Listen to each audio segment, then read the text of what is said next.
I'm in Narva in Estonia, last European town before Russia. Across this river that you see here, it's Russia, and it's along the old border with Russia that the Estonian government decided to build a fence to stop the migrants trying to come to Europe. This is where start Walls of Europe, my 5,000 kilometers journey across those European countries trying to deal with security threats and migration crisis using walls and barbed wire.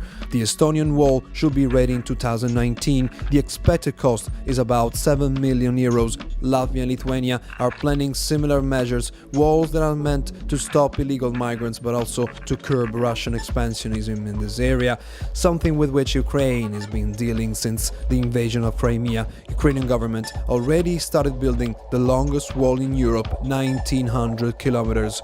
That's where I'm headed.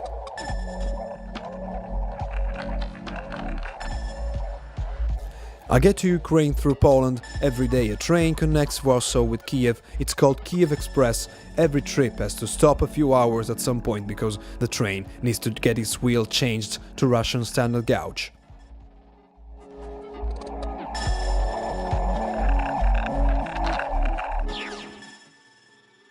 In Kharkiv, last Ukrainian town before the border, I meet Vladimir. He set up a tent in the middle of the main square to gather money for the Ukrainian army fighting Russia. He tells me for him Putin is like Hitler and Europe should stand against him. The wall is a good idea to keep Russian troops away. То есть вот приезжают люди в Харьков, Харьков это передовая, прифронтовой город, можно так сказать. But when it comes to dealing with refugees, Kharkiv has something to teach to Europe. Here, since 2014, refugees have been coming from Crimea and Donbass. About 2 million people had to flee their homes. The government has been relocating them. No refugee camps were created. The documentary you're seeing shows the work of the volunteers receiving refugees at the train station. Сложно, страшно. Но для меня это я справляюсь со своим страхом. То есть у каждого человека в нашей стране, ну особенно в нашем городе, да, который прифронтовой, то есть страх того, что нас постигнет та же участь. Сидеть дома просто бояться, ну, неправильно.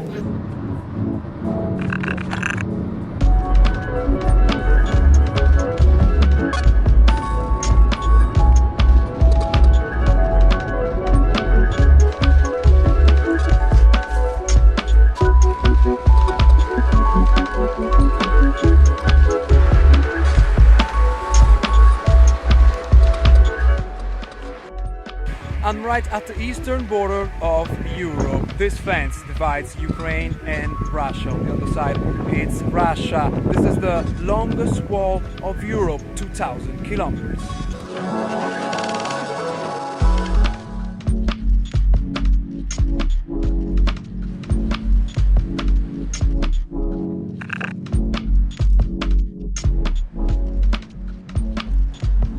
In the capital, Kiev, I meet Darina Tolak. She's the coordinator of the NGO Right to Protection, working with asylum seekers.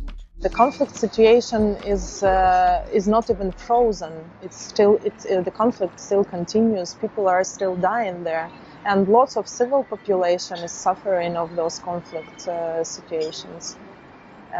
In this regard, it seems really strange that Europe is very much concentrated on the situation in Syria and is disregarding the situation in Ukraine, where it's just happening in the middle of Europe. Many people fleeing from the conflict area are searching for asylum and for protection in different other countries, specifically in European countries. In most cases, they are rejected in asylum or in protection due to the fact that following the reports of international organizations, Ukraine can still provide the internally displacement alternatives to those people. In any case, I'd say that Ukraine is unable to provide a decent protection to internally displaced population, and Europe should revise the criteria of granting asylum to Ukrainians due to the fact that they still need protection, and probably if they claim for protection in European countries, they do have, the basis for those claims. Is it a good idea, the fence with Russia?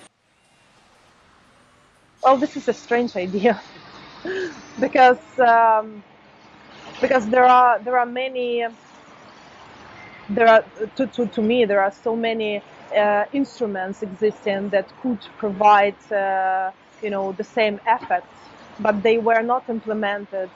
Rather, the defense is initiated. I mean, the government didn't even try to implement the visa regime with the Russian Federation, but they started to build defense. Ukraine was and still is a country that would like to follow the main principles and values of the European Union. And actually, one of the main values we've been looking at is the respect of human rights. And to me, the building of fences and actually the ruining of the whole asylum system by building of those fences is the ruining of the human rights principles in general.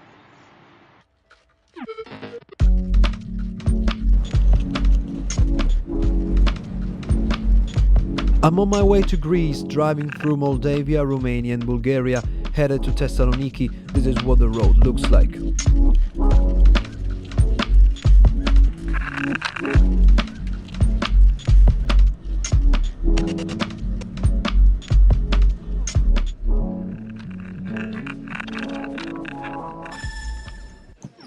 Bulgaria has just announced the construction of a new barrier at the border with Turkey, 268 kilometers of barbed wire. Only one train per day connects Sofia to Thessaloniki, no documents check on the way, but right after the border all the passengers need to get to another convoy. I'm in Thessaloniki, northern Greece, few kilometers away from the border with Macedonia. Greece has been dealing with the refugee crisis by building camps all over its territory. Right now in Greece there are almost 60,000 refugees. One of the camps is right there, at the port. Journalists are not welcome there, but I was able to take a couple of pictures of the camp. Few tents, not many people. Apparently they were being moved to another camp. Right outside the port I meet Yana and Amina. They're from Syria, living in the refugee camp with their children, waiting for their asylum application to be approved. They show me some pictures they took with their phones, a fire, probably mattresses burning, maybe for a protest. Yana and Amina don't know how long their applications will have to wait. I visit the Center of the Smile of the Child, a Greek NGO working in the field of child protection and children's rights. In the last few years, they've been working with the refugee children. In 2013, we had the first refugees in Greece.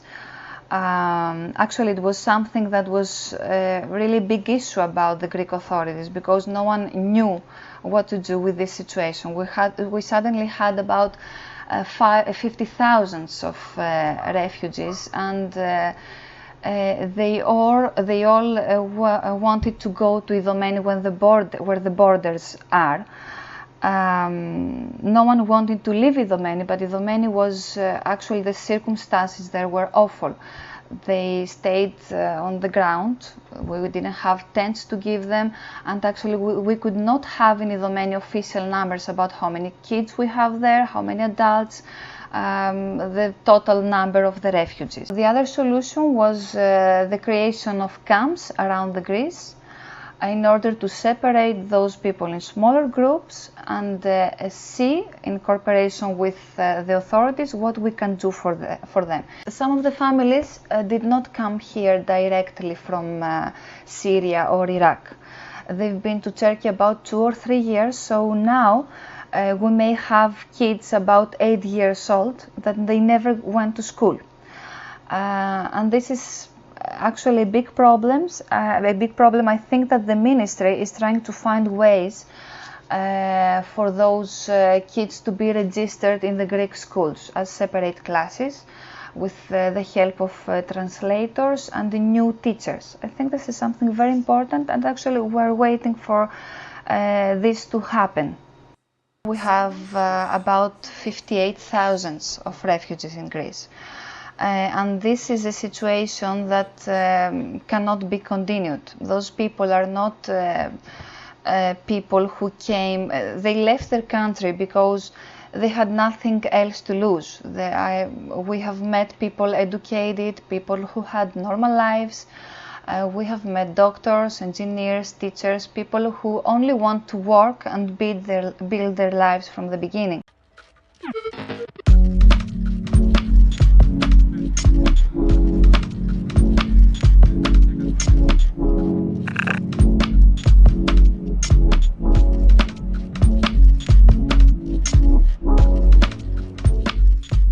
I'm on my way to Skopje. A wall between Macedonia and Greece was built at the end of 2015 to close the so-called Balkan route. I get to Macedonia by bus, our documents are checked at the border, and the first train to the capital leaves from Gevgelija. It's the same train that 100,000 people will take on their journey to Europe before the walls were built, and today law enforcement is working to find and stop illegal migrants. During the few hours I spent on the convoy, 2 police officers searched every single compartment carrying an AK-47 rifle.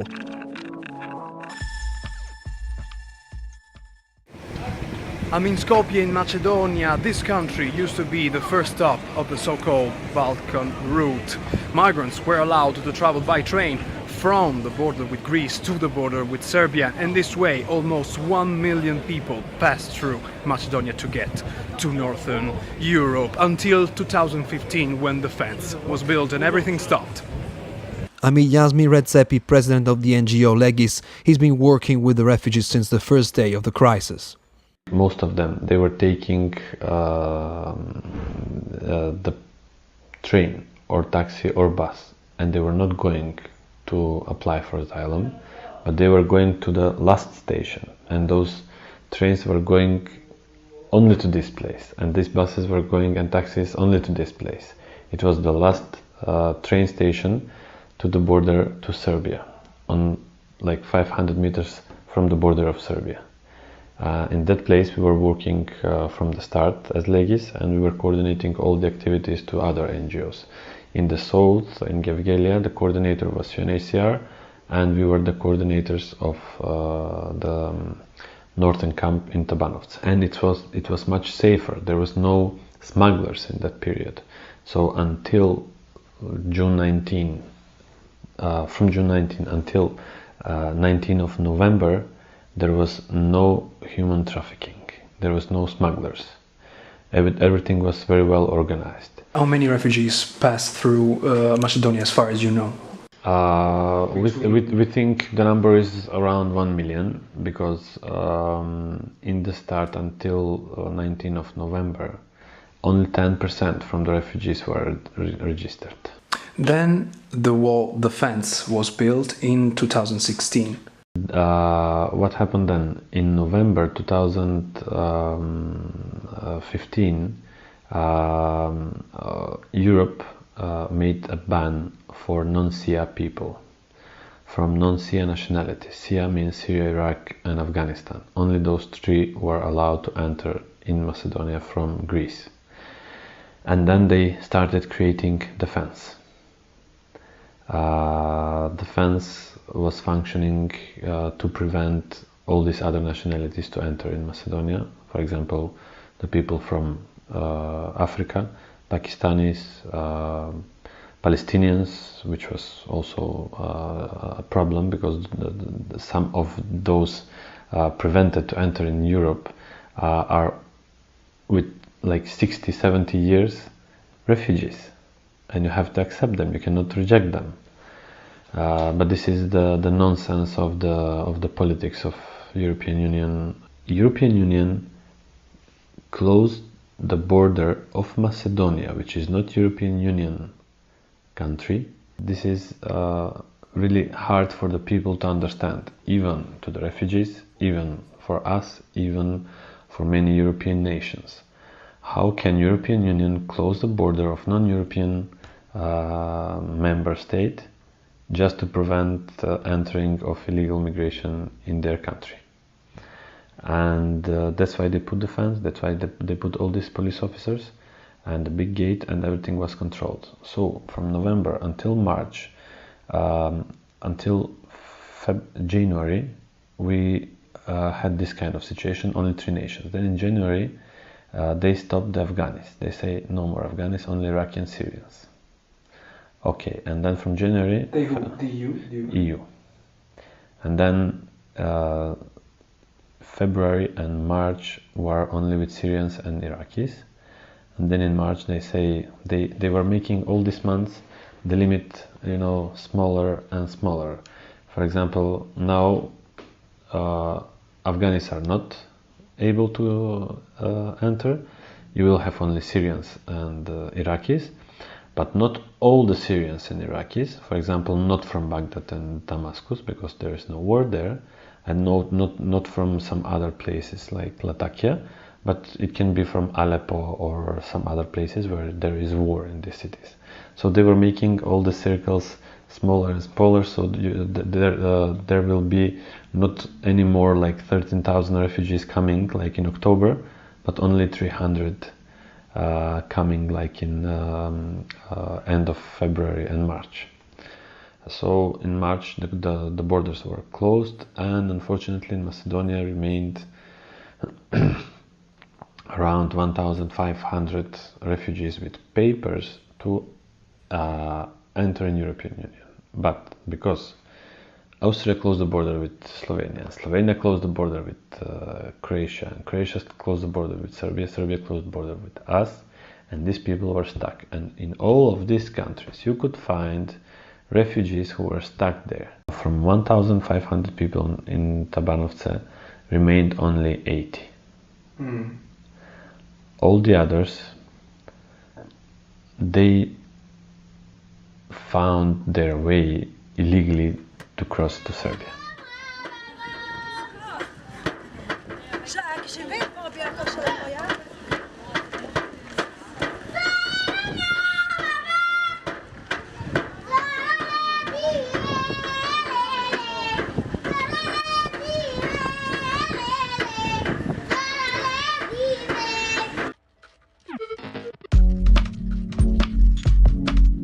On the road again, I'm headed to Italy. My last stop is Belgrade. When I get to the train station, I witness something that I thought was impossible in a closed Balkans route. Migrants camping everywhere in this little park across the street from the bus station. Syrians, Afghans, Iraqis, there's somebody taking care of them. This is a hub for humanitarian aid for refugees from the Middle East and from the Africa. Who are the people in this room? Basically refugees who illegally entered in Belgrade in Serbia. Some of them came this night, some of them came a couple of weeks ago, and somehow they're stuck in the limbo. They would like to continue legally, but they can't, so they're using smugglers, they're using illegal ways which are not safe to cross the borders and to go to their destination, which most of them is they want to go in Germany.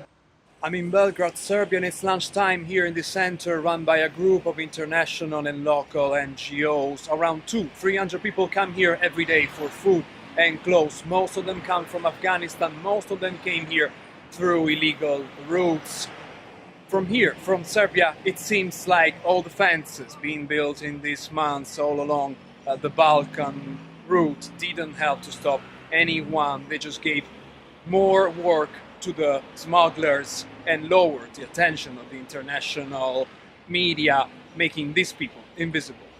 We want to go to Germany. You have families Yes. in Germany? My family and my husband in Germany. And we pay about 4,000 euro for each person. 4,000 for each person. To camp here. From Afghanistan to Serbia. And now they want more money to take you to Germany? Yeah. You're going to Germany. We want to go, but we don't have money to pay for them. Go to Germany. Do you have friends, family there? Yes, there is my brother. Your brother is in Germany. Is he a refugee? Does he live there? Yes. He's a refugee there. And he said, come here. Yes. And how many days you been here? 40 days. 40 days. Right now we're seeing more and more families every day. I mean, today it's over 50% families, which is the first time that's happened in a long time. We're also seeing a marked increase in numbers of people from countries like Syria and Iraq, which in my opinion means that more people are coming up from Greece. So I would guess it's part of a trend of more and more people coming. So definitely more things for men, more things for children and women, clothing and shoes especially. Situation didn't change since the fence was built. You were here before and after the fence was built. Yeah. Did anything change for you? Well, yeah, I mean, I've been doing this since last September. So things have changed massively since then. Since the fence was built, things have changed a lot. Since the real change is since the 8-kilometer legislation, the Hungarian ruling of like the first 8 kilometers people can be forcibly returned. That has just meant more and more people are getting built up and stuck in Serbia. There are more people arriving every day than are leaving. So it just stopped people from leaving. It didn't stop people from coming here. Not at all. It just stopped them from leaving Yeah. this country. So they're just stuck here now because of this. Yeah. They can't proceed. They can't move to Germany or something in a legal way. Yeah, illegally they can if they succeed. So the Balkans route is never being closed. According to the NGO Migrants Files, every day thousands of people are still arriving in Europe. They just became invisible. With Hungary threatening to imprison asylum seekers, the ways of the migrants have changed. I arrive in Italy via Croatia, same journeys made daily by Syrians, Afghans, Iraqis, Eritreans, Somalis, that to overcome the walls of Europe and apply for international protection have to pay the human traffickers. This is what the outcome of the walls of Europe looks like so far. The crowds of refugees, hundreds of thousands of people crossing the Balkans by foot under the eyes of police and media have become an invisible business. The European hospitality system had turned into a market for organized crime.